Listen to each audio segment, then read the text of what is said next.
Gloire à Dieu. Alléluia.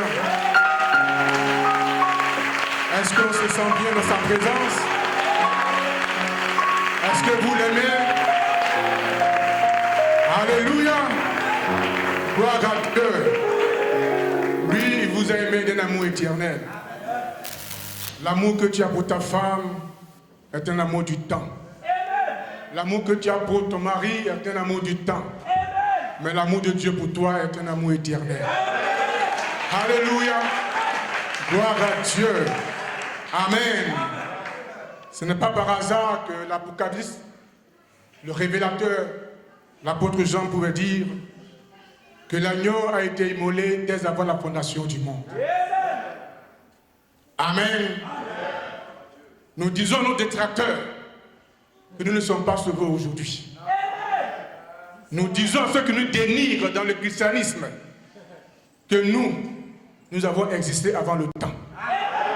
Et ce soir, nous sommes à un rassemblement de personnes immortelles. Que Dieu vous bénisse. Alléluia. Gloire à Dieu. Amen, amen. Permettez-moi de remercier notre Seigneur Jésus-Christ. Et moi, personnellement, je voudrais encore lui dire merci. Parce que l'année dernière, quand nous partions pour la dédicace de Danané, ce fut difficile. J'avais fait un accident. Mais par la grâce du Seigneur, nous avons été sains et saufs. Ce que les forces maléfiques avaient prévu, avaient planifié, ils n'ont pas atteint l'objectif. Nous avons un Dieu qui veille sur nous. Nous avons un Dieu qui nous protège. Et nous sommes dans un message dans lequel se trouve un ange. C'est pourquoi ce soir je voudrais dire merci au Seigneur Jésus-Christ d'avoir permis que je puisse rentrer à Divo. Amen. Il a fallu des semaines, des mois de combat, mais depuis hier, la chose est effective. Je voudrais lui dire merci. Merci surtout aussi à notre pasteur, le pasteur Lecou Georges. Comme le disait l'un de mes pasteurs, je crois que c'est le pasteur Dix, un pasteur sans vision, c'est pas bon. Frère Benham dit qu'une église doit avoir une vision. Et je suis fier d'appartenir à ce ministère qui a une vision.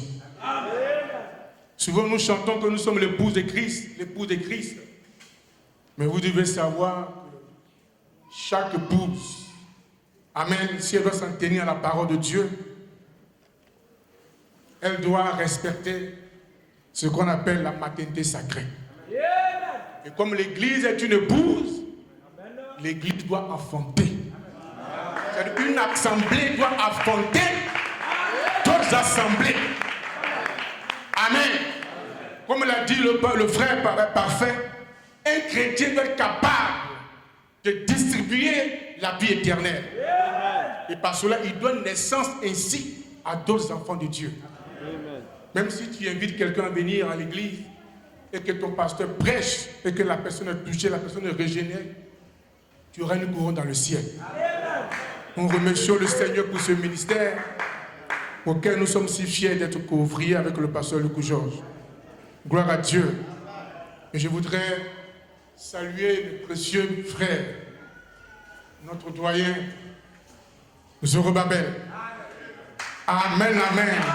Pasteur Martin Moulaga.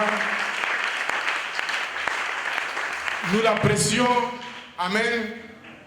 Et nous apprécions sa présence également. Gloire à Dieu.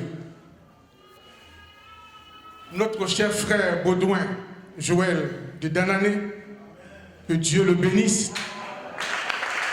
Amen, amen.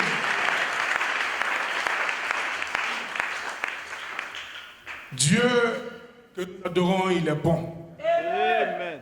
Quand je pense que le frère Baudouin, il était en attente de son affectation, il a beaucoup et depuis ça tardait avec la prière, et puis on devait l'affecter. Amen. Moi je lui ai dit, il dit il y avait Danané et puis notre ville. Dis-le. Je dis mon frère, il n'a pas choisi, c'est Danané. Il dit, c'est vrai, oui, il y a certaines années que Dieu n'est pas encore fini avec toi. Aujourd'hui, il est le diacre principal de l'assemblée d'Anané. Nous remercions le Seigneur pour lui et pour sa famille. Amen, amen. Gloire à Dieu. Le prédicateur Yaoba, que Dieu te bénisse. Monsieur le prédicateur, que Dieu te bénisse. Amen, amen. Et que dire de nos intervenants depuis hier? Amen. Le pasteur a tué, comme on pouvait le dire, il a tué le match. Amen. Est-ce que je peux entendre des acclamations? Gloire à Dieu. Il a tué le match hier matin. Amen. C'était wonderful. Personnellement, j'ai été béni. C'est toujours bon d'entendre ces choses-là. Vous les savez, mais c'est toujours bon de les entendre. Gloire à Dieu. Amen. Et le serviteur du soir, c'était notre pasteur Tite. Gloire à Dieu. Ah, alléluia. Que dire du pasteur Tite? Amen, amen. Il nous a identifié les véritables croyants, les véritables chrétiens. Amen, vous savez. Alléluia. Nous croyons que sur cette terre, toute personne est libre de confesser la religion de son choix. C'est pourquoi nous, on ne fait pas les guerres d'armes ou bien non, les débats avec les musulmans. On ne fait pas ça.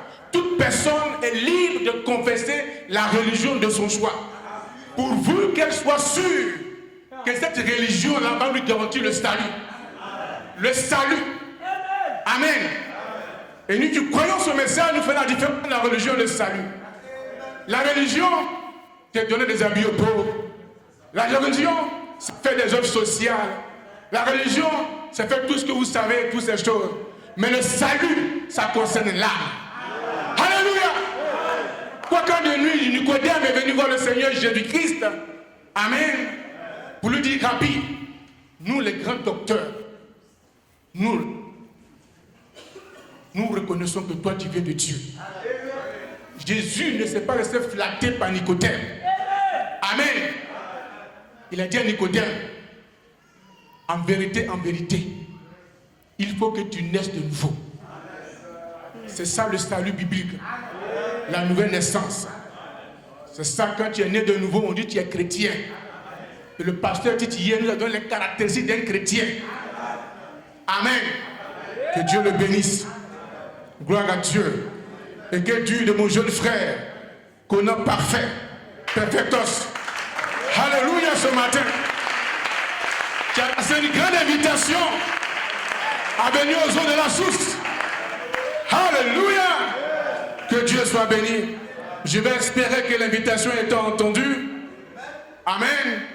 Et que chacun fera l'effort de venir aux sources des eaux. Amen. Que Dieu le bénisse également. Et que Dieu vous bénisse. Que Dieu vous remplisse.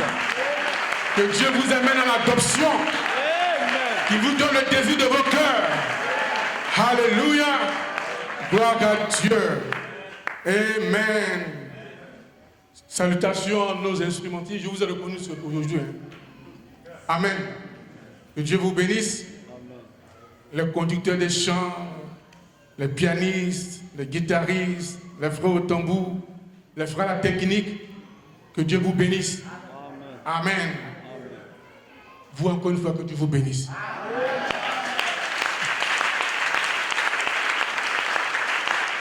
Vous avez effectué de longues distances, beaucoup de kilomètres, pour venir ici à Divo. Si vous l'avez fait, c'est parce que vous aimez le Seigneur. Amen. Et pour votre amour pour le Seigneur, je voudrais que vous acclamiez vous-même.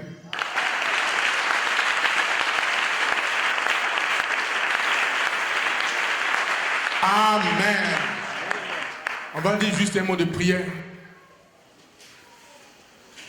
Dieu bien-aimé, c'est avec beaucoup de joie que depuis hier, nous nous tenons dans ta présence.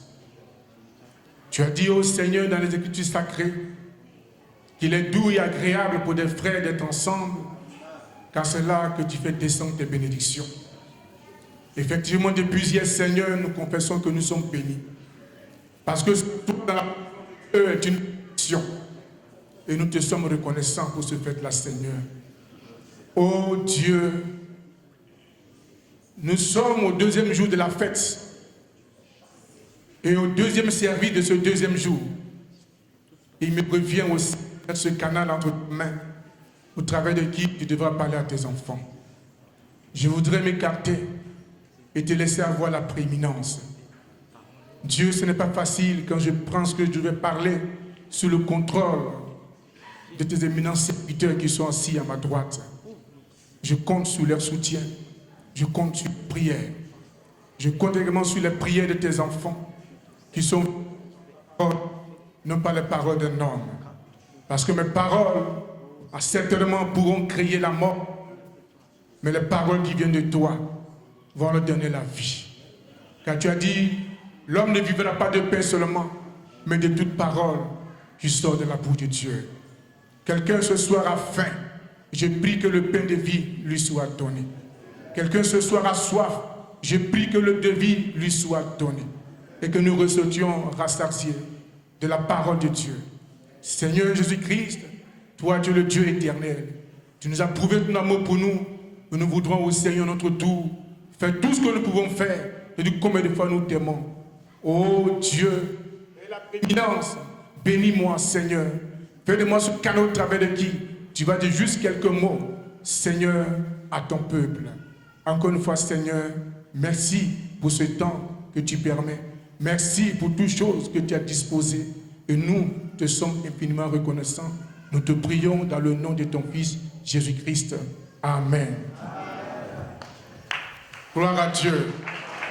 Amen, amen. Comme le disait le pasteur Tite, le thème est tellement bon, tellement de choses à dire.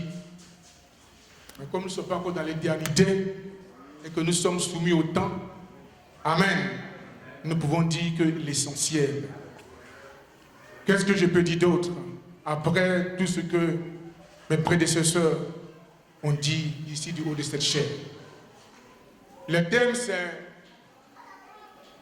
les croyants du message de William Branham sont-ils des chrétiens? Et puis l'autre thème, William Aaron Branham, vrai ou faux prophète? Gloire à Dieu. Ces thèmes sont en forme d'interrogation. Amen. Et je pense pour ma part qu'elles sont destinées à des personnes qui ont encore des doutes sur ce qu'on appelle le message du temps du soir. Ces thèmes sont destinés à ces personnes-là qui ont des préjugés sur la personne de William Branham. Ces thèmes-là sont destinés même à certaines personnes qui fréquentent des assemblées du message, mais qui ont encore des batailles d'esprit à savoir est-ce que ce dans quoi je suis là, est-ce que c'est la vérité ou pas. Ces thèmes sont destinés à ces personnes qui font les premiers pas. Amen. Dans ce que nous appelons le message du temps du soir. Amen. Gloire à Dieu.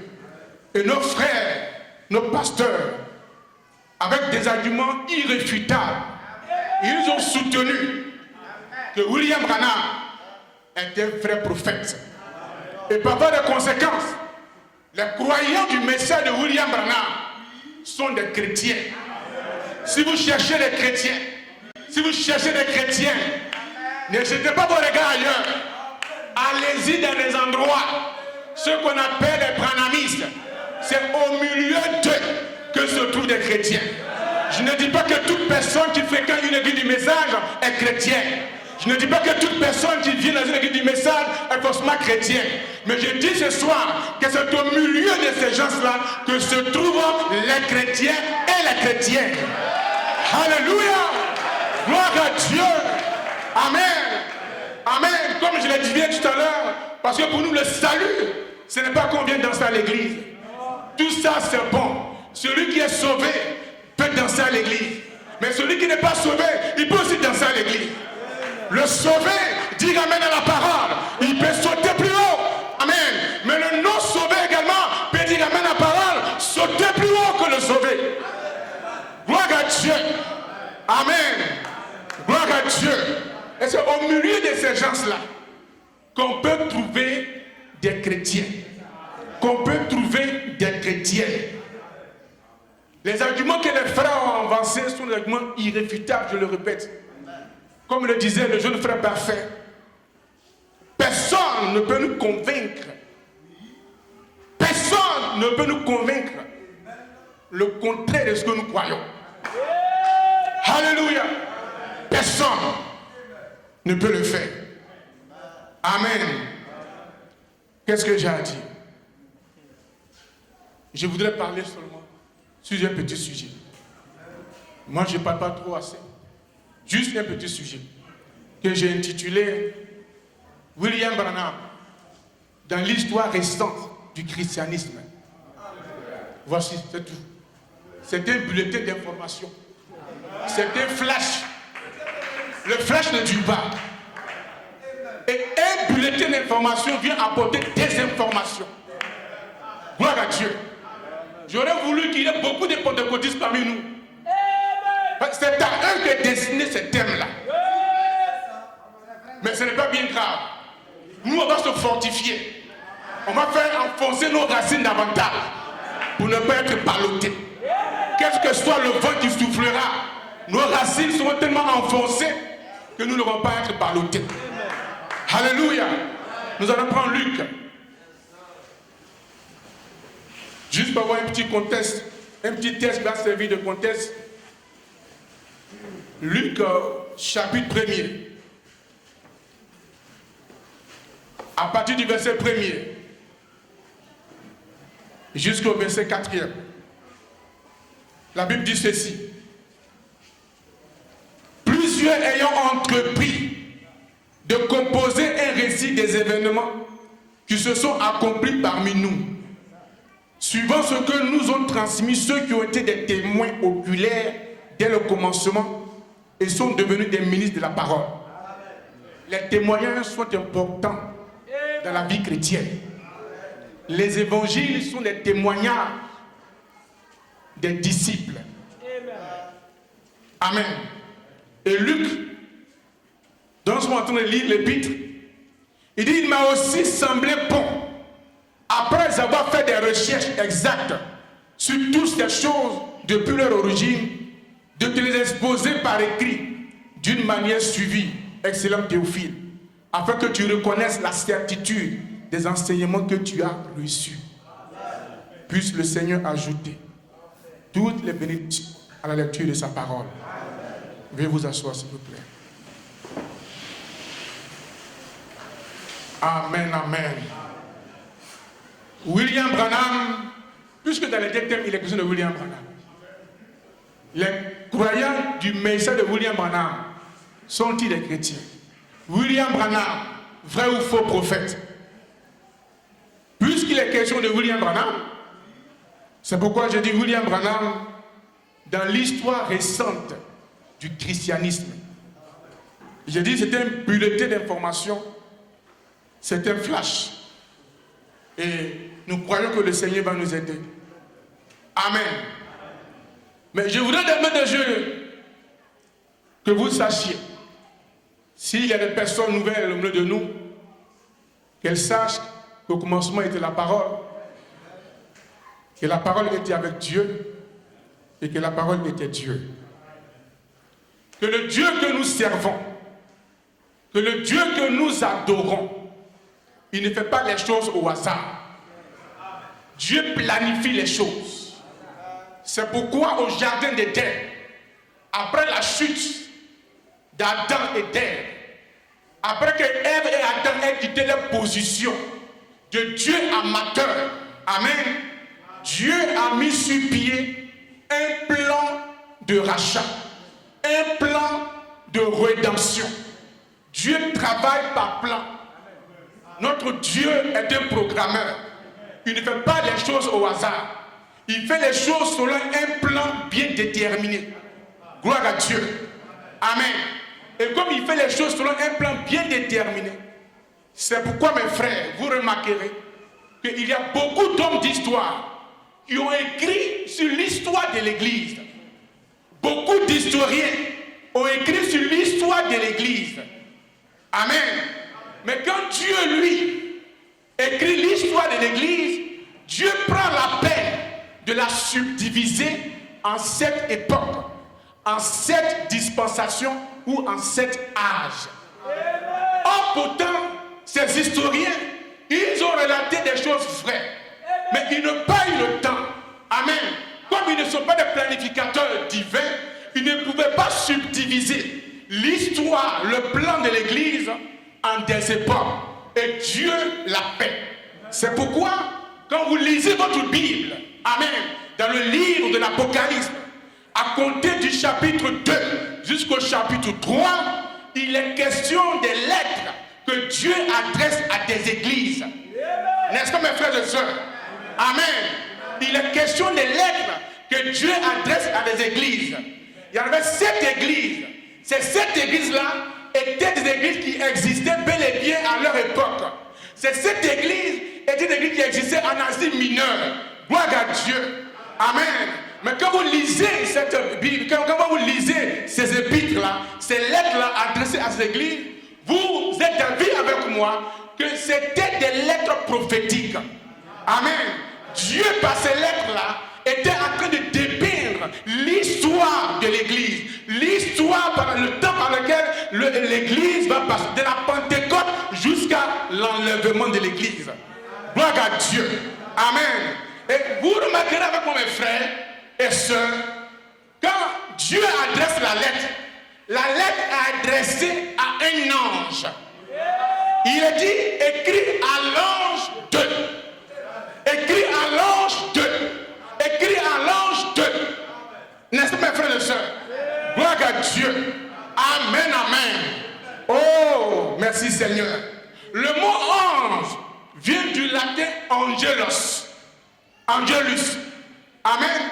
Qui lui a été emprunté au grec ancien. Amen. Angelos signifie messager. Alléluia. Amen. Je peux donc comprendre, gloire à Dieu, que des lettres qui sont destinées, les lettres qui sont écrites à ces anges-là, ces lettres sont écrites, amen, à des hommes messagers. Alléluia. Amen. Amen. Oui. Et le mot ange en hébreu veut dire ma'ak, qui signifie aussi, amen, messager. Donc, si on veut remplacer Is par sa valeur, quand la Bible dit écrit à l'ange de l'église d'Éphèse, écrit à l'ange de l'église de Laodicée, cela sous-entend qu'on doit écrire au messager de l'église d'Éphèse, au messager de l'église de Laodicée, au messager de l'église de Thyatire, de Pergame et toutes ces églises-là. Et les messagers sont des hommes. Amen. L'église n'est pas établie au ciel.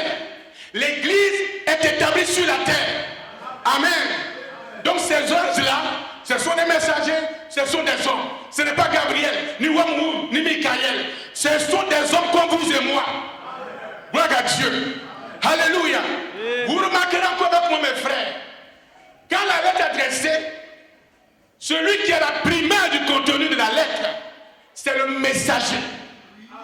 C'est lui en premier qui prend l'enveloppe, qui ouvre l'enveloppe, qui retire la lettre de l'enveloppe et qui parcourt, amen, le contenu de la lettre. C'est lui d'abord. Amen. Ce n'est pas 2 personnes, ce n'est pas 3 personnes, mais c'est lui seul d'abord qui a la primauté du contenu de la lettre. Amen. Alors, quand il va finir de lire la lettre, amen, la mission lui est donnée de divulguer le contenu de la lettre. Et la lettre est destinée à l'église. Et l'église est composée d'hommes et de femmes. Ce sont des individus. Toi, mon frère, tu es l'église de Jésus-Christ. Toi, ma soeur, tu es l'église du Seigneur Jésus-Christ. Rappelez-vous ce jour-là, lorsque le Seigneur Jésus-Christ, amen, a demandé à ses disciples, vous marchez avec moi depuis un certain nombre d'années, de moi je ne sais quoi. Que dit-on que moi je suis? Alléluia. Ils ont répondu, certains disent que tu es Jérémie, d'autres disent que tu es Élie, ou alors l'un de ses prophètes. Il dit, ok, c'est eux qui disent ceci, mais vous qui marchez avec moi, vous qui êtes mes disciples, Mes frères, un disciple, c'est quelqu'un qui souscrit aux enseignements de son maître. Amen. Alléluia. Amen. Donc, en croyant au message de William Branham, vous devenez de facto des disciples de William Branham. Alléluia. Gloire à Dieu. Amen. Il leur demande, pour vous, qui suis-je? Il y avait un cylindre de cathédrale. Amen. Personne ne pouvait répondre à cette question. Ils ont marché avec lui. Ils mangeaient avec lui. Ils ont parcouru la Palestine et toutes ces choses. Ils ont organisé des grandes campagnes d'évangélisation. Ils l'ont vu guérir les malades. Ils l'ont vu ressusciter les morts. Ils l'ont vu prendre autorité, même sur les témoins. Mais jusque-là, les disciples ne connaissaient pas le Seigneur Jésus-Christ. C'est alors que par l'impact de la révélation, gloire à Dieu, l'apôtre Pierre va dire, tu es le Christ, le Fils du Dieu vivant. Amen. Le Seigneur dit, Pierre, tu es heureux. Ma soeur, tu es heureuse. Mon frère, tu es heureux. On n'est pas heureux parce qu'on a des milliards en banque. Nous, les croyants de la Bible, nous ne sommes pas heureux parce qu'on a des voitures. Nous ne sommes pas heureux parce qu'on a des villages, je ne sais quoi. Nous sommes heureux comme Pierre. Pourquoi? Parce que nous avons eu la grâce de connaître, d'avoir la révélation de l'homme appelé le Seigneur Jésus-Christ. Voilà la source de notre bonheur. Voilà la source de notre joie. De savoir qui est cet homme appelé Jésus-Christ. Tu es Pierre. Sur cette pierre, sur ce roc, je bâtirai mon église. Cette église-là, ce sont des individus. Et une église qui est bâtie, un homme qui est bâti, une femme qui est bâtie, sur la révélation de qui est cet homme appelé Jésus-Christ. Aucun démon de l'enfer ne peut l'attaquer et prendre dessus sur lui. Un homme qui est né de nouveau, qui est bâti sur cette révélation, aucun démon de l'enfer, aucun féticheur, aucun sorcier ne peut l'attaquer et prendre dessus sur lui. Pourquoi? Tu es fondé sur le roc de la révélation de qui est cet homme appelé le Seigneur Jésus-Christ. Alléluia. Gloire à Dieu. Amen, amen. Et donc, cette église d'élèves prophétiques, Dieu a pris le temps de subdiviser l'histoire de l'église en cette époque qu'on appelle âge. Un âge est une époque bien déterminée dans laquelle Dieu fait quelque chose de particulier. Un âge, si vous voulez, c'est une saison, c'est un jour, pas un jour de 24 heures, mais une époque bien déterminée dans laquelle Dieu visite son peuple. Gloire à Dieu. Si donc quelqu'un qui va à l'église, qui dit qu'il croit la Bible, et il doit être capable de reconnaître le jour, l'âge dans lequel il vit. Alléluia. Et comme Dieu, je l'ai dit, est un Dieu planificateur, lui, il a planifié la chose. Il dit, à telle époque, j'enverrai un homme qui sera mon porte-parole. À telle époque, j'enverrai un homme qui sera mon porte-parole. Et la lettre là, c'est la parole de Dieu. La lettre, c'est la parole de Dieu. Alors, Dieu a assigné à chaque époque, à chaque âge, une portion de sa parole. Comme l'a dit l'apôtre, le pasteur dit, une portion de sa parole. Quand le temps arrive, quand le temps s'accomplit, pour que cette parole que Dieu a signée à l'âge puisse descendre, Dieu suscite un homme, un messager, un homme. Et Dieu donne la capacité d'aller dans le monde invisible. Là où sont suspendues les portions de la parole. Et cet homme-là, ce messager, cet ange-là, il monte dans l'invisible. Il saisit la pensée de Dieu pour son jour. Et quand il descend avec la parole de Dieu pour ce jour-ci. Alléluia. Ce qui embrouille nos frères qui nous dénigrent, ce qui embrouille nos frères qui nous taxent d'égarement. Amen. Ils ont manqué de voir que Dieu travaille par dispensation. Ils ont manqué de voir que Dieu travaille par saison. De voir que Dieu travaille par âge. Ils ont manqué cela. Et Dieu, quand il était dans la chair de son fils, avait fait la remarque aux pharisiens. Amen. Gloire le lire. On m'a dit ce moment de lire. Marc 16. J'ai beaucoup de temps. Marc 16. Marc 16, verset 1 à 4. Si je ne me trompe pas. Non, je me trompe. Ce n'est pas le passage. Mais vous regardez dans la Bible, Jésus disait aux pharisiens, vous scrutez le ciel.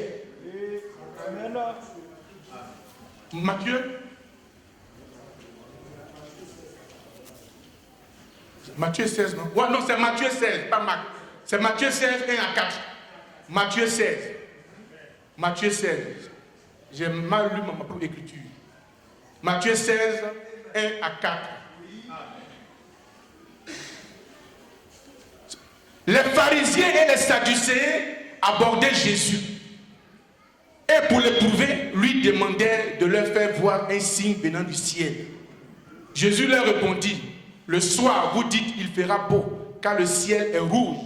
Et le matin, il y aura de l'orage aujourd'hui, car le ciel est un rouge sombre. Vous savez discerner l'aspect du ciel, et vous ne pouvez pas discerner les signes des temps. Une génération méchante et adultère demande un miracle. Il ne lui sera donné d'autre miracle que celui de Jonas. Puis il est quitta et s'en alla. Il repose, puis alors, et puis il s'en va. Donc il leur reproche. Quand le ciel est de telle couleur, ils savent qu'il va ou pas. Mais ils ne savent pas discerner les signes des temps. C'est malheureusement le cas du monde ecclésiastique. Ils ne savent pas discerner ou bien reconnaître le jour dans lequel ils vivent. Et pourtant, on vient de le lire en Apocalypse. Dieu a subdivisé l'histoire de l'Église en 7 grandes époques, en 7 grandes périodes, que nous appelons âge de l'Église. Et à chaque âge, une portion de la parole est assignée à cet âge. Amen. Gloire à Dieu. Et c'est là que les gens s'embrouillent. C'est là que nos détracteurs s'embrouillent. Mais nous ne sommes pas embrouillés. Parce que nous savons que Dieu travaille par dispensation, que Dieu travaille à période déterminée, que Dieu visite son peuple dans des heures bien précises. Pourquoi? Lui, il connaît la fin de toutes choses avant son commencement. Avant que la chose ne commence, il sait comment ça se termine. Quand l'église naissait à la Pentecôte, avant que le Saint-Esprit naisse à la Pentecôte, Dieu savait comment l'église allait finir. Il est infini. Et j'adore un tel Dieu. Gloire à Dieu. Laissez-moi vous dire, mes frères, qu'aurait-il servi le message de Noé là-bas en Égypte? Alors que les Juifs sont sous la servitude égyptienne. Tu vas venir là-bas en Égypte, dire non, Dieu m'a demandé de vous dire de prendre place à bord de l'arche que j'ai construit. Mais il nous dirait que c'est insensé. C'est un message hors saison. Si vous souhaitez un message hors saison, vous allez adorer Dieu hors saison. Oh, Dieu s'adore au temps présent dans une saison précise. À quoi aurait servi le message de Moïse, même au temps de Jésus? À rien. Et laissez-moi vous dire ceci, à quoi me servirait le message selon lequel une vierge concevra? À quoi? Alléluia. Alléluia. Amen. Nous ne prêchons pas un Jésus de la crèche. Nous prêchons un Jésus ressuscité. Et si Jésus est ressuscité, mes frères, amen, il est dit ce soir pour accomplir les mêmes œuvres qu'il a accomplies il y a 2000 ans en arrière. Il est le seul, le fondateur de notre église, à laisser une tombe vide. Jésus-Christ est vivant au siècle des siècles. Alléluia. Amen. Quelqu'un dira, mes frères, mais la Bible, oui, la Bible dit, mais ce message n'est pas en sa saison. Amen. Quelqu'un qui dit croire, qui lit la Bible, doit être capable, amen, doit sonder les Écritures à l'effet de reconnaître le jour dans lequel il vit. Et de chercher à savoir la portion de la parole assignée à cet âge. Amen. Amen. Amen. Amen. Et maintenant, c'est comme le dit, ce que Jésus a reproché aux pharisiens. Et il y a encore des pharisiens modernes. Amen. Il y a encore des sadduciens d'aujourd'hui. Il y a encore des zélotes. Il y a encore des hérodiens, des temps modernes, qui eux faillissent.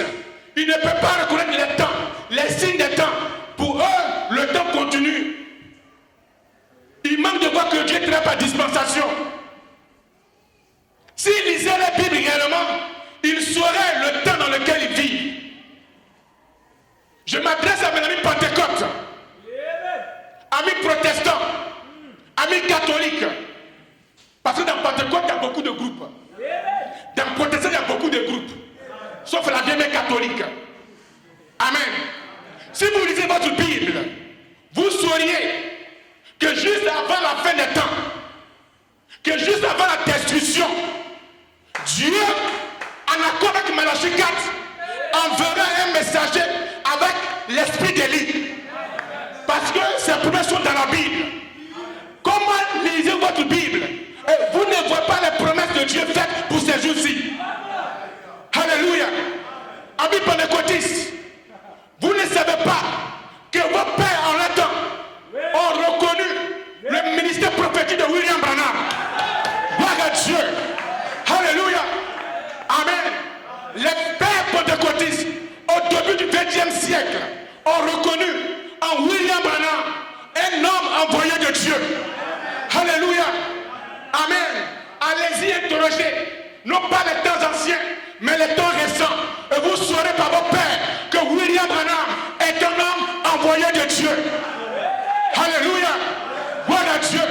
Le témoignage de vos pères va vous amener à chercher William Branham. Et vous saurez de vous-même que William Branham, effectivement, est un homme envoyé de Dieu. Parce que les témoignages comptent. Le témoignage de la femme samaritaine, amen, a amené d'autres personnes à venir auprès de Jésus-Christ. Il a fallu qu'elle témoigne pour qu'ils viennent voir. Si elle n'avait pas témoigné, eux ne seraient pas venus vers lui. Mais après, ils sont venus. Et après, ils ont dit non. Ce n'est pas parce que tu as dit ça. Nous, on est partis, on a vu. C'est un témoignage qui amène un autre témoignage. Gloire à Dieu. Alléluia. Amen. Un témoignage, mais un témoignage. Vous êtes tellement, ils sont tellement, vous êtes tellement aveuglés par ce monde corrompu. Aveuglés par ce monde d'immoralité. Au point de ne pas reconnaître votre jour. Même les profanes, ceux qui ne vont pas à l'église, quand ils voient certains signes, ils témoignent que le temps est fini, que nous sommes à la fin du temps, que le monde va bientôt finir. Des profanes qui voient des signes, ils disent ceci. Mais ceux qui vont à l'église, ceux qui ont la Bible sous les aisselles, ils manquent de voir. Parce qu'ils sont aveuglés par le Dieu de cet âge mauvais, malheureusement. Alléluia. Gloire à Dieu. Allez, mes frères pentecôtistes, allez auprès de vos pères. Demandez-leur qui est William Branham. Ils vous diront qui est William Branham. Je suis en train de parler de William Branham dans l'histoire récente du christianisme. Amen. Je veux me tenir sur le terrain de nos détracteurs. Eux-mêmes, sur le terrain des détracteurs, de nos détracteurs. Les arguments que leurs pères ont avancés, je prends ça, je les donne pour qu'ils croient, pour qu'ils voient que leurs pères pentecôtistes ont reconnu à William Branham un homme authentique envoyé de Dieu. Alléluia. Amen. C'est pourquoi, mes frères, je ne dirai pas de citation. Je ne dirai pas de citation. Mais vous reconnaissez mon langage, qui est notre langage à tous. Hein, frère? Excusez-moi.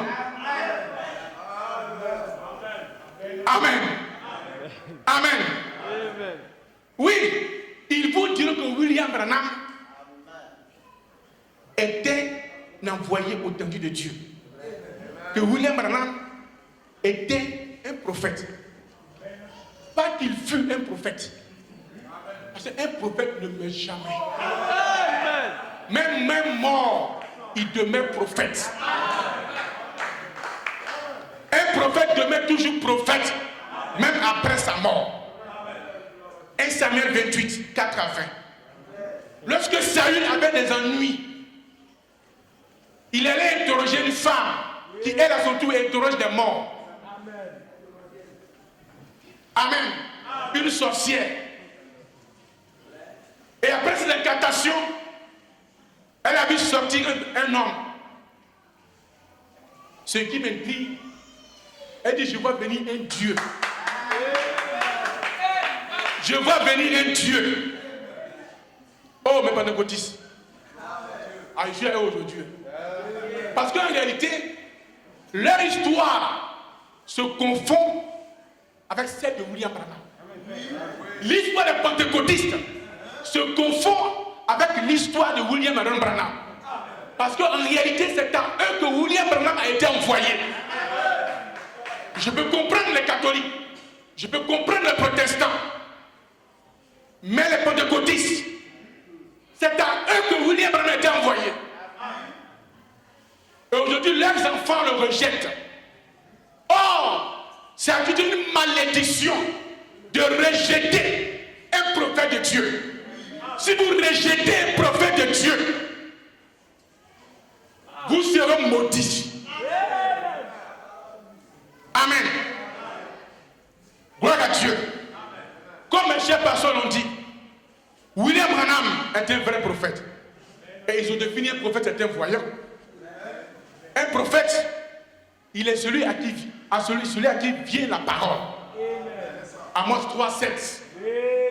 Car le Seigneur l'Éternel ne fait rien sans avoir révélé à son secret à ses serviteurs, les prophètes. Gloire à Dieu. Un prophète est un signe pour sa génération. Et parce qu'il est un signe pour sa génération, il est à la fois un signe pour la délivrance et un signe pour le jugement. Nous parlons de William Branham. Il n'y a plus de questions à se poser. Vrai prophète. Amen.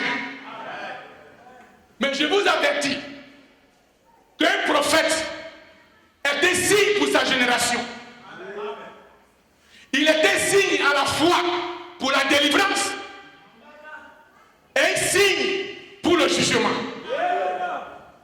C'est pourquoi quand Moïse est allé en Égypte, Moïse était un signe pour Israël. Parce que la délivrance était proche. Moïse était un signe pour l'Égypte. Parce que les faits, les règnes, amen, étaient proches. Gloire à Dieu. Amen. Amen. Laissez-moi vous dire quelque chose, ceci. Je peux le dire, s'il vous plaît. Si devant Dieu, il y a parmi nous un peu de côté, je l'invite à prendre de l'eau parce que ce qu'il veut dire, il va prendre ça et puis avaler. Avec un peu d'eau. Amen. S'il y a quelqu'un parmi nous qui se demande est-ce que vous voulez être un vrai prophète, ça, la question est déjà réglée. Amen. Nous définissons ce qu'est un prophète. Gloire à Dieu. Mon frère prophète, je le déclare, est Dieu pour sa génération. Alléluia. Gloire à Dieu. Dieu pour sa génération. Dieu, s'il vous plaît, avec petit t. Dieu avec petit t. Jean 10, verset 32 à 36. Amen. Jésus dit aux pharisiens, aux juifs, mais pourquoi Jésus doit me lapider? Il dit non, toi tu es un jeune homme et tu te fais passer pour Dieu. Et Jésus les ramène à leur propre loi. N'est-il pas écrit dans vos lois que vous êtes des dieux, ceux à qui vient la parole? Si donc William Branham était pour authentique de Dieu, comme à moi cela dit, à qui vient la parole, William Branham est Dieu pour cette génération. Dieu petit Dieu bien sûr, pour cette génération. C'est pourquoi la femme qui interroge les morts, elle a vu Samuel, Elle dit, je vois un Dieu qui monte. Je vois un Dieu qui monte. Et quand Samuel monte, qu'il arrive là, bien qu'il soit mort, Samuel continue de prophétiser. Samuel continue de prophétiser. Celui qui ce soir, amen, s'il veut prouver la véracité de ce que j'ai dit, cherche une sorcière, va voir un médium, et puis dit, moi je vois William Branham. William Branham va prophétiser toute ta vie. Parce que depuis de ce rapport, il demeure toujours prophète. Gloire à Dieu. Samuel a prophétisé. Et ce qu'il a dit est arrivé exactement. Parlez-moi des prophètes. Je vous parlerai de William Branham en ces derniers jours. Alléluia. Gloire à Dieu. Gloire à Dieu. Amen. Nos amis catholiques, ils croient que le pape, leur Saint-Père, est le vicaire du Fils de Dieu. D'où le titre qu'il porte à la tête vicaire sur l'UTI. Amen. Gloire à Dieu.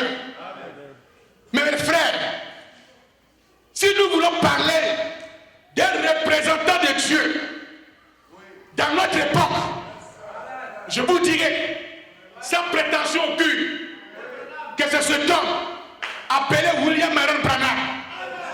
Pourquoi?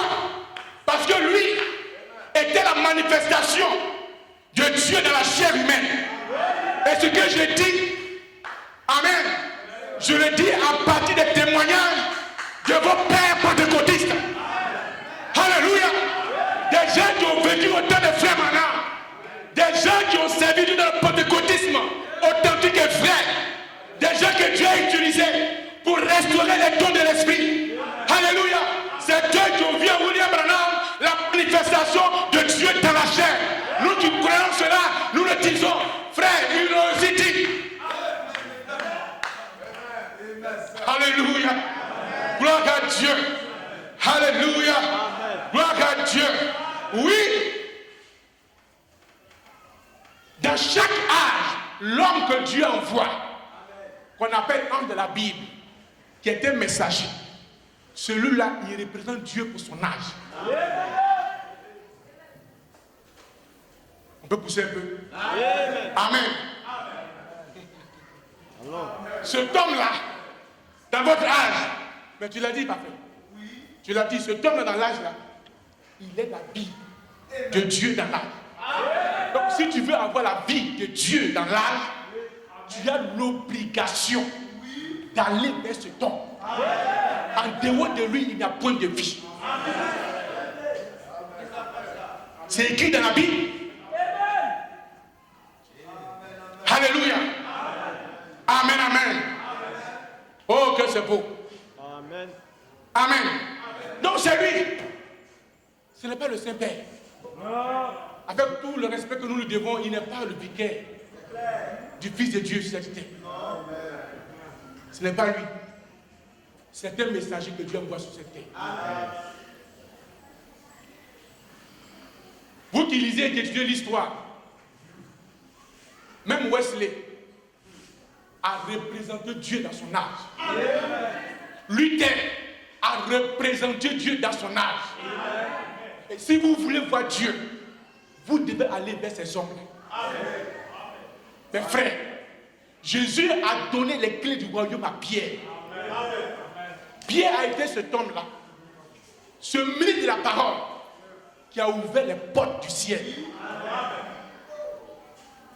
Mais quand Paul vient sur la scène, il écrit aux Corinthiens, il dit, soyez mes imitateurs. Soyez mes imitateurs. De tous les apôtres, il est le seul à avoir fait une telle déclaration. Soyez mes imitateurs, comme moi je le suis de Christ. Paul a imité Christ. Timothée devait imiter Paul. Paul a imité Christ. Tite devait imiter Paul. Alléluia. Alléluia. Gloire à Dieu. Amen. Paul savait qui il était. C'est pourquoi il a dit aux mêmes Corinthiens, si quelqu'un croit être inspiré, qu'il reconnaisse que moi, Paul, je dis, ce comment Paul, je dis, était commandement du Seigneur. Même celui qui a reçu les clés du royaume, il a reconnu en Paul la complexité de cette déclaration. Il a reconnu en Paul, amen, l'excellence que Paul avait de la connaissance des mystères de Dieu. Alléluia. Paul aussi était un homme pour son jour. Alléluia. Il y a un homme qui représente Dieu dans l'âge. Donc mes frères pentecôtistes, mes frères protestants, vous nos détracteurs, Paul a dit aux Corinthiens, pourquoi Paul peut faire telle déclaration? Soyez mes imitateurs. Comment un homme peut-il mener au... Parce que vous, le problème, vous adorez un homme. Mais vous avez une méconnaissance des Écritures. Parce que Dieu, dans son plan de rédemption, il n'a pas occulté l'action de l'homme. Bien au contraire, il a mis l'homme au centre de son plan de rédemption. Alléluia. Dieu a mis l'homme au centre de son plan de rédemption. C'est pourquoi vous gagnez des vies. Dieu lui-même ne vient pas dans un esprit. Dieu se cache dans des hommes. Pour gagner et pour sauver des vies. Alléluia. Même pour te sauver, pour payer le prix du rachat. Dieu s'est fait chair. Dieu s'est fait homme pour que son sang puisse couler. Pour que toi tu puisses être sauvé. Et vous me dites non, vous adorez un homme. Vous faites ceci. Mais les palmes étaient des hommes. Les tigres, les pierres, c'était des hommes. Amen. Et la question qui nous souvient très souvent, pourquoi se fait-il que William Branham, un Américain, peut-il avoir son nom dans la Bible? William est un Américain, peut dans la Bible. Gloire à Dieu. Moi je leur réponds, mes frères. Je leur réponds. Quand Esaïe s'est levé dans le temps, parce qu'un prophète encore, il est celui qui a la capacité d'aller dans le futur et de revenir. La capacité d'aller dans le passé et de revenir. C'est pourquoi pour témoigner, on dit William Branham. Amen. Alors qu'on était au XXe siècle, il allait jusque dans le jardin d'Éden pour nous donner, amen, pour nous donner, pour nous faire voir qui était elle. Vous voulez voir elle? Regardez Marilyn Monroe. Vous voulez voir elle? Regardez Marilyn Monroe. Ça, c'est le droit d'un prophète. Je ne parle pas de prophète ceci là. Moi, je parle de prophète biblique. Alléluia. Qui sont oués de l'Esprit de Dieu. Avec une constitution particulière. Parce qu'Isaïe s'est levé dans le temps. Alléluia. Amen. Et il allait jusqu'au jour où le Seigneur devait naître. Et il a dit, la Vierge concevra, une jeune fille concevra. Est-ce que Isaïe a dit que Marie concevrait? Non. Que Marie aurait un enfant sans qu'on ait la jeune fille. Amen. Arrêtez de faire des fixations sur le nom. Arrêtez de faire des fixations sur le nom. Je vais vous dire, Marie était fiancée à Joseph. Le Messie devait de la lignée de David. Joseph est de la lignée de David. Si la fiancée de Joseph avait été Rebecca, ou bien avait été Adina, ou bien avait été Marguerite, amen, cette prophète d'Esaïe se serait accomplie de la vie d'Adina ou alors dans la vie de Marguerite. Pourquoi?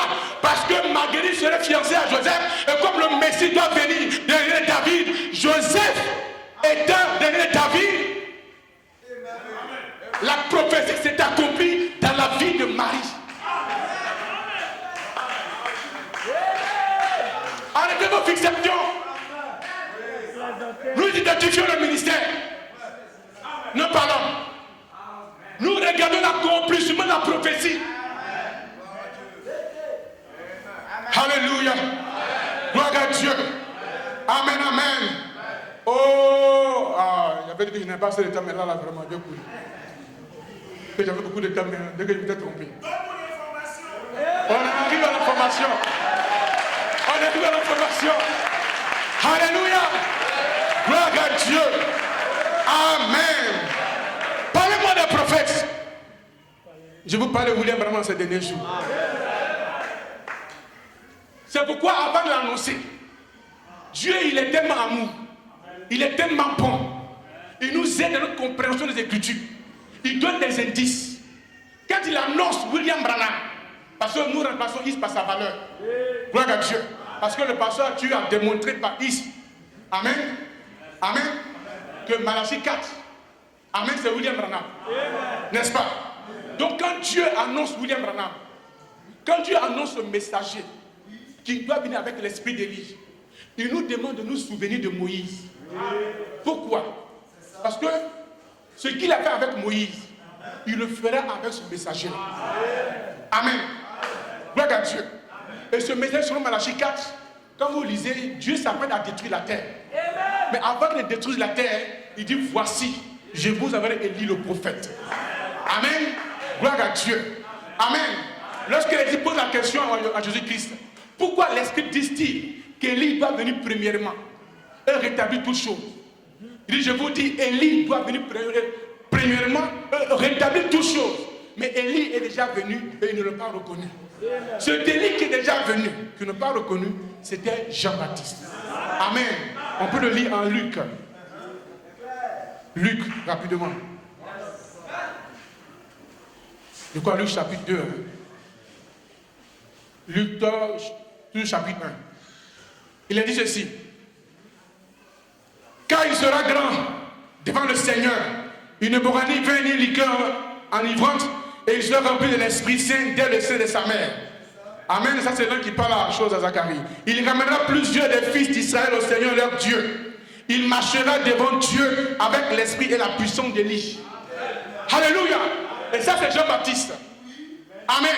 Mais Jésus met dans le futur un autre Élie qui doit venir pour rétablir toutes choses. Pasteur, tu l'as bien expliqué. Amen. Mais il nous donne un souvenir de Moïse, son serviteur, à qui il a prescrit à nos rêves, ordonnances et préceptes. Amen. Moïse a été envoyé en Égypte comme libérateur. Le peuple juif était en servitude là-bas en Égypte. Et ils avaient la promesse qu'un jour viendrait un libérateur. L'église également était dans la servitude. Parce que quand Dieu envoie un prophète sur la scène, c'est pour rappeler le peuple de Dieu à la parole. Alléluia. Quand Dieu envoie un messager, c'est pour ramener le peuple de Dieu à la parole. Chaque fois qu'il envoie un messager, c'est pour le ramener à la parole. Alléluia. Nous aussi, comme le peuple juif, nous étions dans la servitude de notre dénomination. Nous étions esclaves de fausses interprétations et esclaves de fausses pratiques. Alléluia. Mais nous avions la promesse qu'un jour, un messager viendrait avec un message pour nous sortir de la servitude, pour nous sortir de l'affranchissement. Et ce messager qui a été promis, effectivement, il est venu et il a fait parfaitement son travail et il est rentré à la maison. Alléluia. Moïse, gloire à Dieu. Moïse, gloire à Dieu. Un ange lui est apparu. Gloire à Dieu. Un ange est apparu à Moïse. Moïse a marché avec la colonne de feu. Alléluia. Même vos pères pentecôtistes, ils ont reconnu qu'il y avait un anneau de lumière sur la tête de William Branham. Alléluia. Vos pères pentecôtistes, ils ont vu cela, ils l'ont reconnu. Amen. Lui aussi, il a marché avec la colonne de feu. Lui aussi, un ange lui est apparu. Gloire à Dieu. Oh my God, je n'ai pas assez de temps. Mais faisons le parallèle Moïse et cet Élie qui doit venir sur le même ministère. Mais je dirais bien plus que celui de Moïse. Bien plus que celui de Moïse. Parce que quand lui vient, il accomplit plusieurs portions de la parole. Plusieurs ministères se retrouvent en lui. Moïse est en lui, Josué est en lui, Jean-Baptiste est en lui, Jésus est en lui. Alléluia. Pourquoi? Nous sommes à la plénitude des temps et Dieu condense tout dans un homme. Alléluia. Man. Hey. C'est ce message-là dont nous avons eu la grâce de recevoir. C'est ce message, mon frère, qui a eu la grâce de recevoir. Alors, il faut croire, accepter et vivre tout ce qui a été prêché par ce messager. Alléluia. Alléluia. Gloire à Dieu. On nous donne des bonamistes et toutes ces choses. Frère, je vous dis quelque chose. Quand il y a un bon arbre fruitier, quand il y a un bon arbre fruitier, amen, qu'on ne veut pas que quelqu'un s'en approche, on met ce qu'on appelle un épouvantail. Un épouvantail sert à effrayer les gens. Amen. Nous qui avons fait le village, quand on fait les rizières, amen, pour empêcher les oiseaux de venir picorer le riz, on fait un épouvantail pour leur faire peur. Gloire à Dieu. Et c'est ce qu'ils font, nos détracteurs. Amen. épouvantails. Ils dressent des épouvantails pour faire peur à la fidèle, pour faire peur à la fidèle, alors que derrière cet affrutier, amen, derrière cet affrutier, il y a des croyants authentiques remplis du Saint-Esprit. Alléluia. Gloire à Dieu. Amen. Écoutez ceci. Flash d'information. Voilà un détracteur. Voilà un épouvantail qui a été placé devant l'arbre fruitier. Il dit, nous pensons que Branham et tous les branhamistes ont été séduits par les artifices du diable. Donc quand les fidèles entendent ça, ils ont peur de nous. Ils ne peuvent pas nous approcher. Même nos propres parents, quand ils nous voient, ils nous prennent bizarre.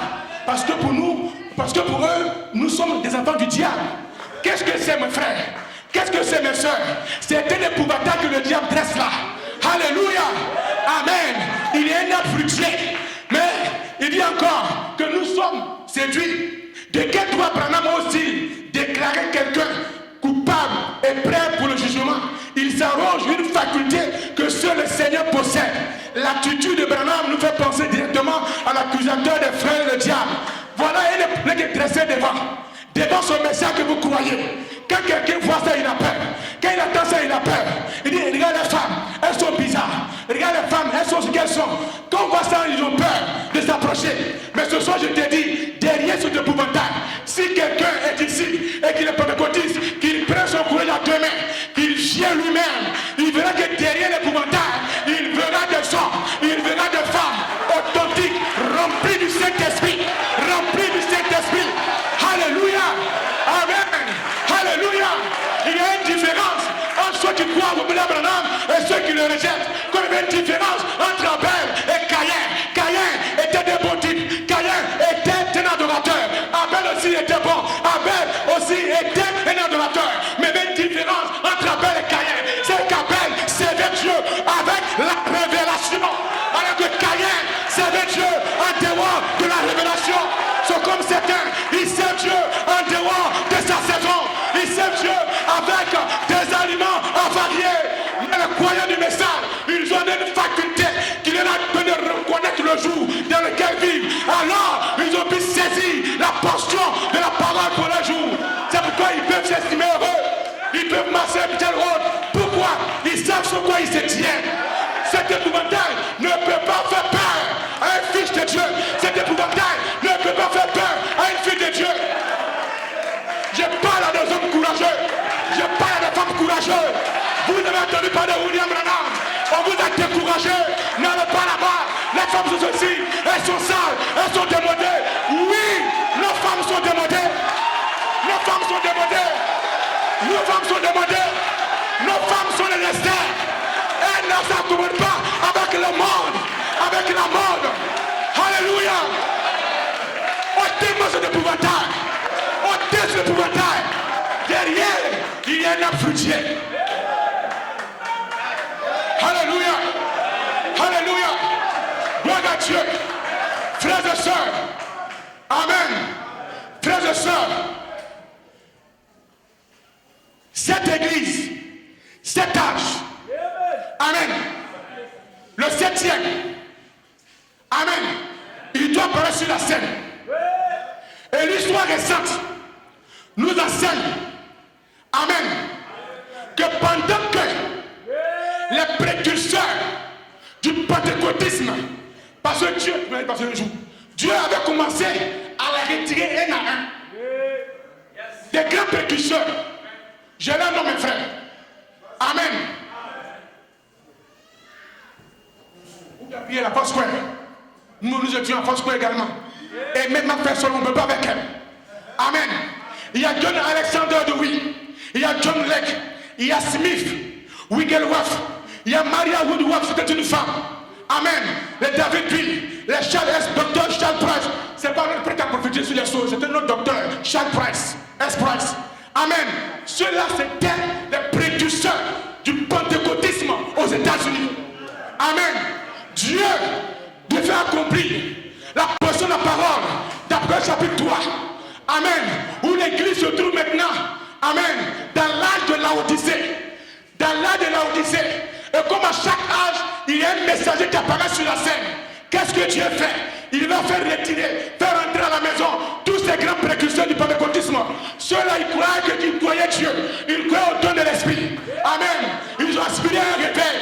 Jusqu'à ce que le réveil tombe. En 1906, dans une église d'un frère noir comme nous, du nom de Seymour. C'est alors que Dieu était en train de restaurer les dons de l'Esprit. Alléluia. Amen. Je vous dis, frères et sœurs, pendant ce temps, a commencé à apparaître sur la scène plusieurs prédicateurs, plusieurs hommes de Dieu, plusieurs évangélistes avec des dons de l'Esprit. C'est alors, au début du XXe siècle, qu'il était question du réveil charismatique, de la guérison divine. Alléluia. Amen. Amen. Commence maintenant mon flash, frère. Le flash commence maintenant. Alléluia. Début du XXe siècle. Amen. Ces prédicateurs-là, qui étaient pour certains nés, qui ont vécu dans l'âge de Wesley, Dieu va les retirer et ils vont entrer à la maison. Dieu va susciter, amen, une autre génération de prédicateurs. Pourquoi? Parce que au milieu d'eux doit apparaître, doit émerger, amen, l'ange de la Odyssée. Gloire à Dieu. Il doit venir sur la scène. Amen. Alors Dieu les retire. Au milieu d'eux, il y a beaucoup. Il y a ce qu'on appelle Oral Roberts, le Gordon Lindsay, le Boss Wolf. C'était le Jack Moore. C'était des pentecôtistes authentiques. Alléluia. Gloire à Dieu. Et quand William Branham apparaît sur la scène, comme eux, ils étaient friands. Ils aimaient beaucoup les dons, la puissance, la guérison. Ils ont vu alors en William Branham ce qu'ils attendaient depuis des années. Ils ont vu en William Branham l'homme qui allait propulser, qui allait répondre à l'aspiration. Je me rappelle du témoignage de N. Baxter. Il a marché avec William Branham. Alléluia. Il a marché avec lui. Il est avec Branham, c'est du surnaturel au quotidien. Maintenant, remarquez mes frères. Quand tout cela apparaît sur la scène, il y a deux grands. Il y a Oral Roberts. Il y a William Branham. Même un troisième, Billy Graham. Ils sont sur la scène. Sans compter les autres ministres et évangélistes qui sont dans la guérison divine. Gloire à Dieu. Amen. Amen. Même le jeune Tommy Lee Osborne a été influencé. Même le grand Oral Roberts a été influencé par le ministère prophétique de Malachi 4. Alléluia. Gloire à Dieu. Quand il vient sur la scène, il vient au moment où des gens avaient soif de la puissance de Dieu. Il vient sur la scène au moment où les gens avaient faim de Dieu. Et il voit dans cet homme-là, ce petit homme que tu dis, avec simplicité, avec humilité, venir à la chair, prêcher la parole, prendre autorité sur des démons, guérir les malades, prendre la main des gens et discerner les maladies et toutes ces choses. C'était nouveau pour eux. C'était nouveau, mais en même temps, c'était pour eux la réponse à la prière. La réponse à la prière. Vous remarquerez avec moi, mes frères, dans le témoignage de N. Baxter. Alléluia. Comme c'était un peuple de cotis. Il n'était pas pour la parole. Pour eux, c'est la puissance. Pour eux, c'est la guérison. C'est pourquoi les petits enfants, ils ne prêchent pas. Pour eux, c'est parole. Et c'est sa puissance. Puissance, puissance. Ce n'est pas étonnant. Les pères n'ont pas misé sur la parole. Mais quand Dieu fait émerger un messager, ce petit homme, il vient avec et la parole et la puissance. Alors, amen. Donc, de tout cela, Frère Branham était celui qui avait un message. Frère Branham était celui qui avait un message. C'est pourquoi nous vous disons que William Branham est celui qui a accompli Malachi 4. William Branham est celui qui a accompli, amen, le ministère de rétablissement de tous ces grands hommes de Dieu. Aucun n'avait un message. Aucun n'avait un message. Aucun n'avait un message. Écoutez le témoignage de N. Baxter lui-même. C'est dans le flash de William Branham dans l'histoire récente du christianisme. N. Baxter, évangéliste, dit ceci. Il dit Branham, il dit avec conséquence et sans management comme suit, il dit Branham se considérait comme un enseignant de vérité pour initier.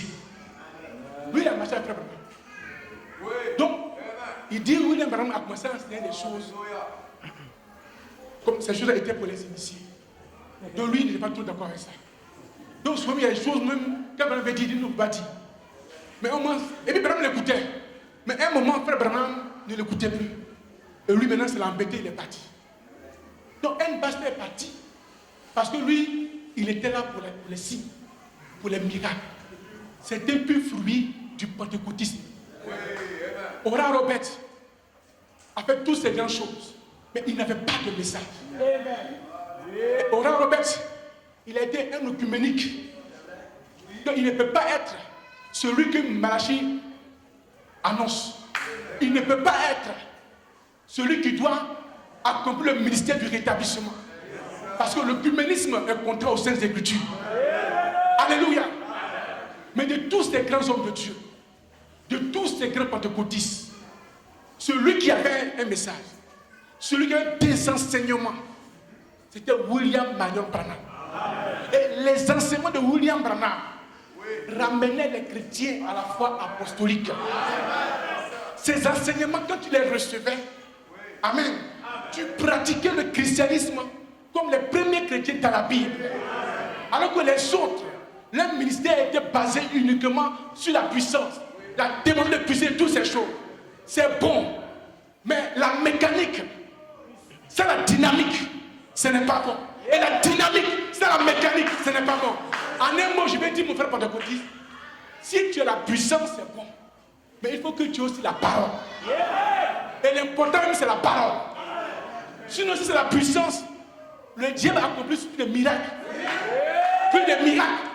C'est pourquoi nous, on n'est pas suivi William Branham à cause des miracles. On ne l'a pas suivi à cause des miracles. C'est vrai. Amen. C'était un appât que Dieu lui a donné pour nous arracher du monde, pour nous arracher des coutumes de nos parents, toutes ces choses. Amen. Mais la chose essentielle même, c'était la parole de Dieu. La chose essentielle même, c'était les enseignements basés sur les Écritures. Alléluia. C'est pourquoi on a vu en William Branham celui en qui s'accomplissaient les prophéties du ministère du rétablissement. Les prophéties contenues dans le livre de l'Apocalypse. On a vu en William Branham l'ange de Laodicée. Gloire à Dieu.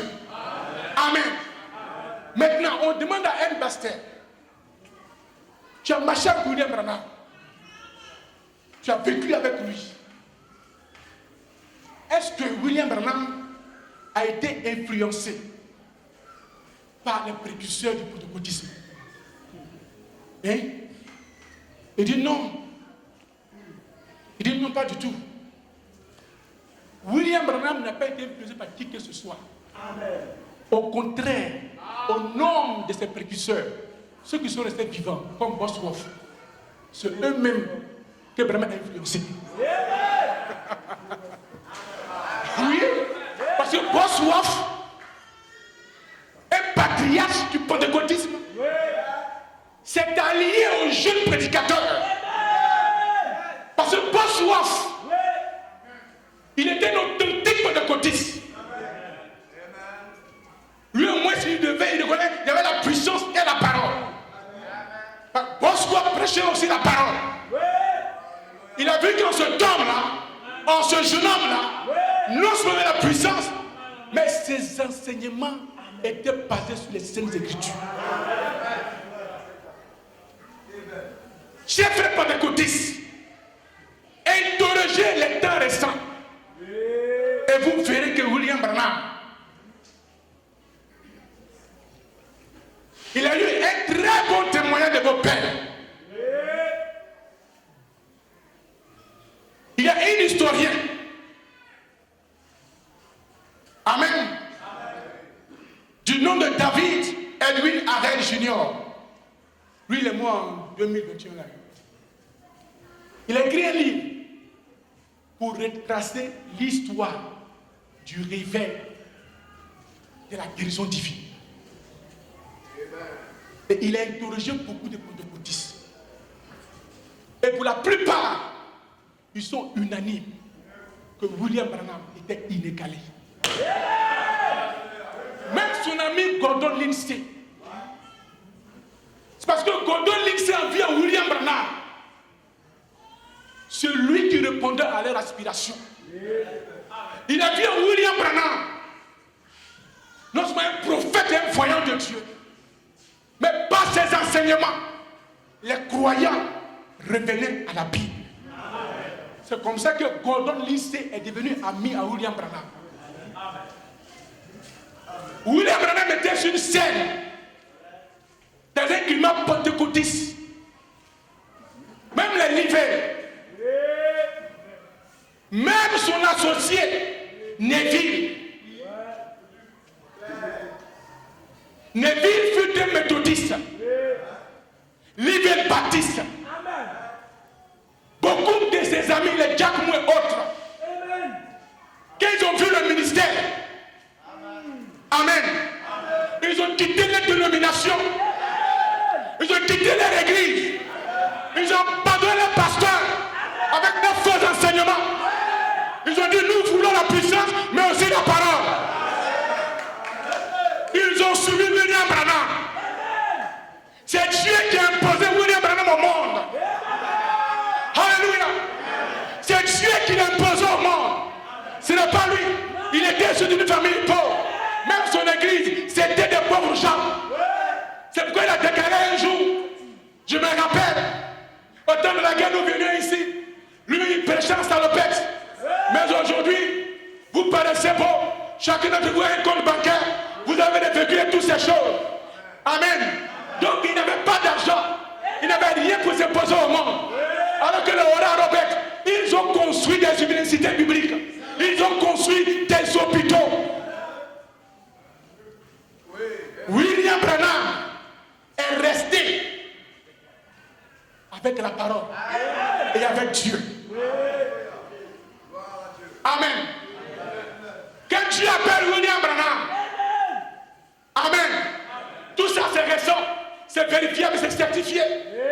Quand il appelle William Branham, il lui donne une commission. Gloire à Dieu. Amen. C'était au frère Olio.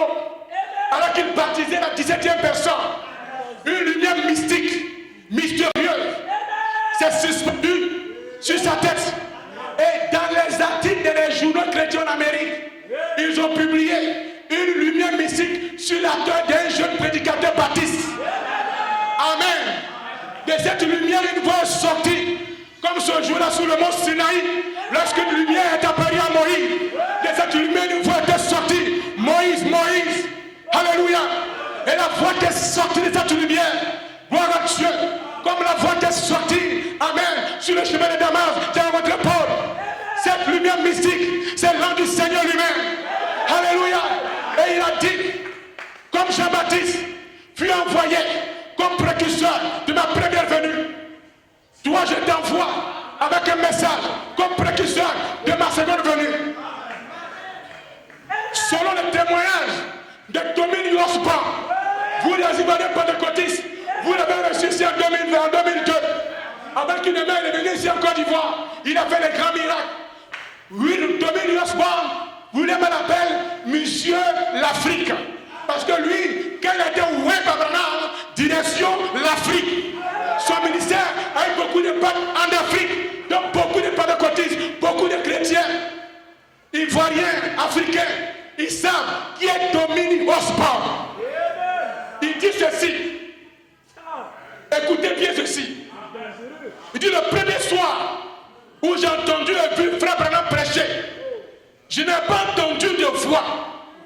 Je ne savais pas que cela avait été dit de lui. Qu'est-ce qui a été dit de lui? De même que Jean-Baptiste a été envoyé comme précurseur de ma première venue. Toi, Branham, je t'envoie comme précurseur de ma seconde venue. Donc, Osborne dit qu'il n'avait pas entendu ça de William Branham ou bien de qui que ce soit. Maintenant, il dit, je ne savais pas que la voix venant du ciel avait dit ces paroles. La voix qui sort de la lumière avait dit la commission de William Branham. Lui, Osborne, il ne savait pas cela. Je ne savais rien de cela. Je ne me tenais pas avec les prédicateurs qui croyaient en lui. Il suis ça. Osborne ne marchait pas avec le cordon lixé. Osborne ne marchait pas avec les gens qui prêchaient avec William Branham. Il ne marchait pas avec eux. Il ne savait pas qu'il pouvait être sorti, donner la commission à William Branham. Lui, Osborne, il n'avait jamais entendu parler de ça. Je continue. Alléluia. Il dit, je su. Lui, Osborne, il a su. Cela est venu à lui. Il dit, cela vient à moi. Osborne dit, ce que les gens ont entendu au fleuve Ohio là, avant là, il n'avait jamais entendu parler de ça. Et comme il ne marche pas avec les prédicateurs qui étaient William Branham, donc personne ne lui a dit que William Branham avait une expérience au fleuve Ohio où il une fois dit demain que Jean-Baptiste, ainsi de suite. Il dit, lui, il a su. Il dit, c'est venu à moi, à lui. Comme Jean-Baptiste fut envoyé comme précurseur de ma première venue, William Branham est envoyé comme précurseur de sa seconde venue. Par le témoignage de William Osborne. C'est-à-dire ce que la lumière dit au fleuve Ohio, lui, seul individuellement, il a reçu la même foi. Donc Osborne n'a pas prêché le message de William Branham.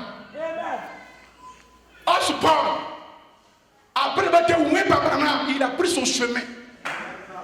Osborne, pour lui, William Branham, c'est Dieu de la chair humaine. Oui, je suis de flash. Je suis d'une pureté d'information. Parce que l'histoire est récente. Amen. On va ôter les épouvantails. On va ôter les épouvantails. Pour que les gens aient accès aux fruits fruitiers. À la fruitier. Il a dit ça.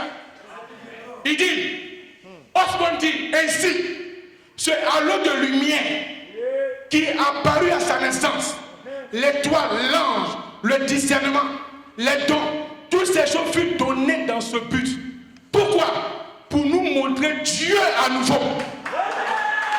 Pour répéter ce qu'il nous montra en Jésus-Christ quand il vient de la chair. Quand Dieu vient de la chair à la personne de Jésus-Christ, il a accompli des grandes œuvres. Il dit c'est le même Dieu en William Branham qui a accompli ces grandes œuvres-là pour nous montrer Dieu à nouveau. Amen. Et il dit, comme Jésus, frère Branham redémontrait la chose, même qu'il fit croire aux hommes que le vrai Messie était venu. Maintenant, Osborne, il dit ceci, c'était le don à une génération. Ça c'est le témoignage, amen, de quelqu'un qui était authentique. Amen. Voilà son témoignage sur William Branham. C'était le don de Dieu à une génération. Cela ne me vint pas à l'idée que c'était ce que je devais posséder. Mais tout ce qu'il fit, discernant les pensées et les besoins, il vient de décrire le ministère, les œuvres de William Branham. Et les pensées des gens, mais démontrer Jésus en action. Donc William Branham sur la scène, pour Tommy Lee Osborne, c'était Dieu, Jésus-Christ de nouveau sur la scène. C'est pourquoi il déclare, j'ai vu Jésus ce soir-là dans la forme humaine appelée William Branham.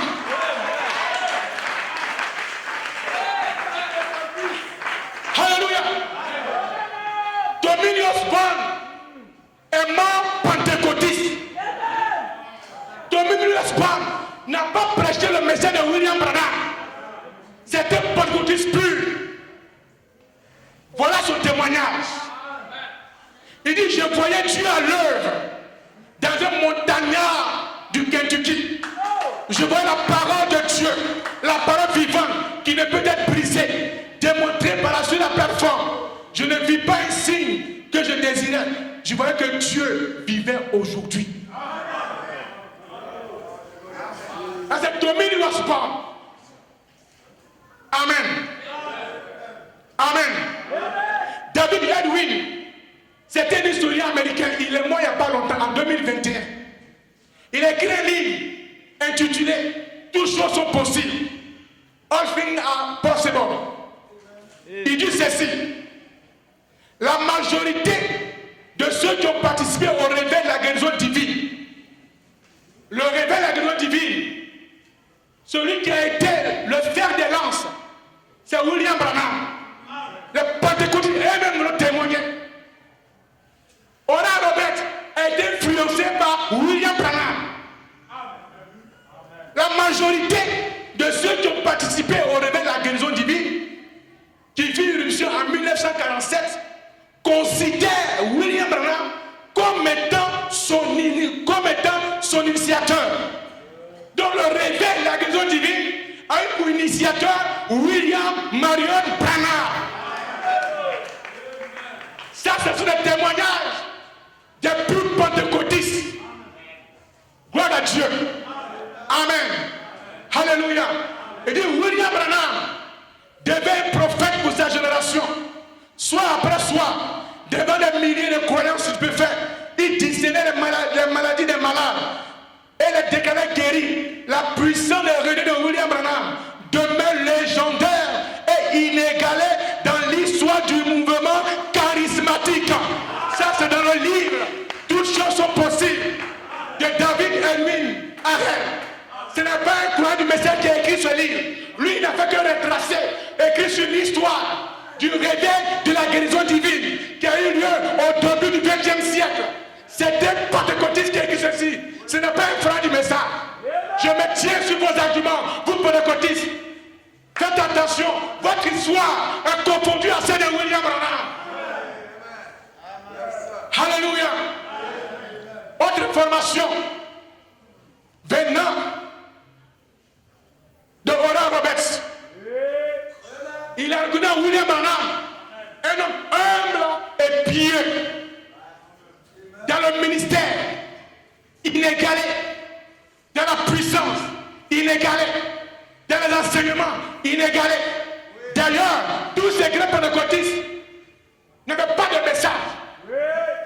Quand ils viennent, un léger sermon pour faire monter la foi des croyants. Ensuite, on passe à l'action. Dieu descend, il guérit les malades. C'était la saison, la restauration des dons, au nom desquels les dons de la guérison divine. C'était en ordre. Gloire à Dieu. Mais Dieu envoie son prophète, son messager. Maurice Sorilo dit ceci. C'était grand pentecôtiste aussi. C'était grand pentecôtiste. Amen. Il dit, l'histoire de William Branham est tellement hors de ce monde.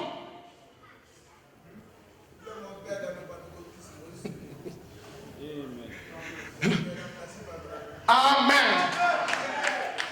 Je m'apprête à le dire et puis il a dit, l'esprit est un. Il dit, Dieu appela cet homme humble, oignit son ministère à tel degré qu'à moins de quelques courtes années, son nom fut connu jusque dans le fin fond de la jungle.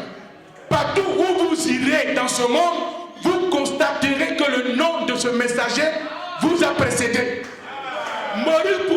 Pour Maurice Sorilo, William Branham était messager. Je ne sais pas s'il était comme un messager, mais pour un messager, c'est un ange envoyé pour cette génération. Il témoigne que si tu vas au fin fond de la forêt quelque part, le nom de William Branham t'a déjà précédé. Ce sont les témoignages des vrais pentecôtistes sur le ministère de William Branham. Alléluia. Je m'appuie sur les témoignages pour dire que William Branham était un envoyé de Dieu, que William Branham était prophète de Dieu. Il est le prophète de cette génération. Alléluia. Oh, écoutez ceci encore, je finis. Il dit ceci. Ça, c'est Thomas Nicker, d'un article intitulé Full Gospel Main Voice. En 1961, c'était du vivant de William Branham. Au temps biblique, il y avait des hommes de Dieu qui étaient prophètes et voyants.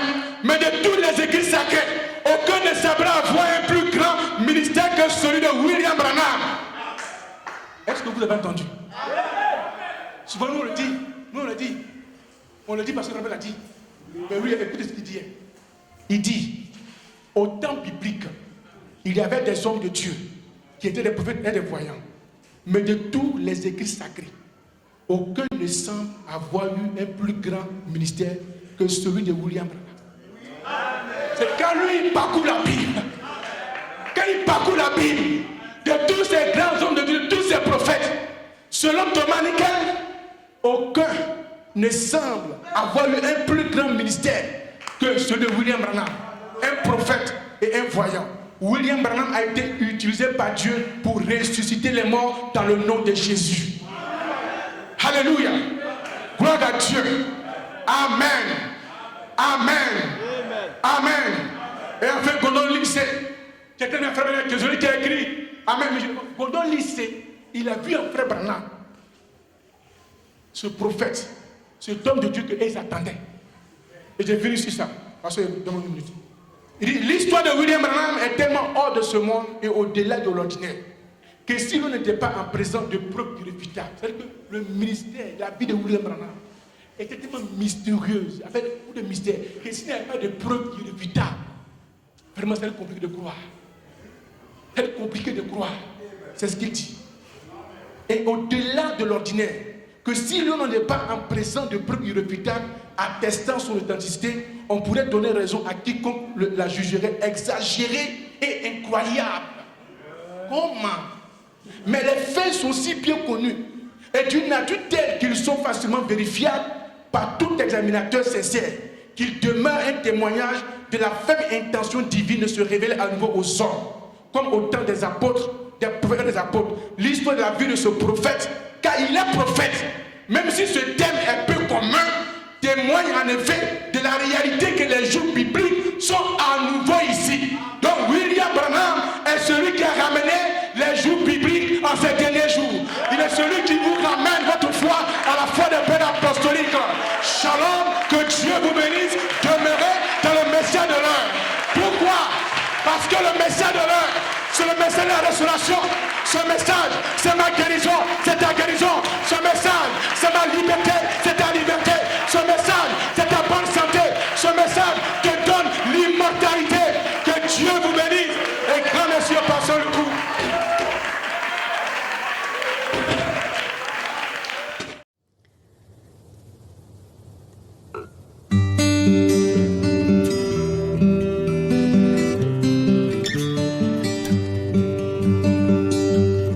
In the morning when I rise, in